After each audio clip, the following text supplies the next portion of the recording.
எல்லாருக்கும் வணக்கம். நான் டாக்டர் கிருத்திகா மோகன், nephrologist and kidney transplant physician பேசுறேன். கொஞ்ச காலமா பாத்தீங்கன்னா இந்தியால கிட்னி ப்ராப்ளம் நிறைய ஆயிட்டு இருக்கு. இது எதனாலன்னா நிறைய பேருக்கு, அதுவும் சின்ன வயசுலயே sugar, high BP, heart problem, இந்த மாதிரி நிறைய ப்ராப்ளம்ஸ் எல்லாம் வருது.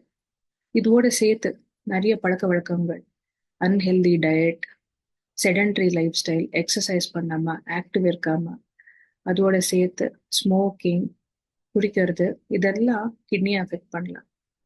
ரெண்டாவது, TV, news paper, social media மூலமா நிறைய பேருக்கு இப்போ கிட்னி பத்தி அறிவு உண்டாயிருக்கு. ஸோ முன்னாடியே தானாவே கிட்னி டெஸ்ட் எல்லாம் செஞ்சுட்டு டாக்டர் கிட்ட வந்து காமிக்கிறாங்க. இன்னொன்னு என்னன்னா, நிறைய பேர் இப்போ அதிகமா உயிர் வாழுறாங்க. ஸோ கிட்னி ப்ராப்ளம் கூட அதிகமா வெளியே தெரியாது. ஸோ உங்களுக்கு கூட இந்த மாதிரி ரிஸ்க் ஃபேக்டர்ஸ் ஏதாவது இருந்துச்சுன்னா நீங்க கூட கிட்னி செக்அப் செஞ்சுட்டு உங்க டாக்டர் கிட்ட காமிங்க.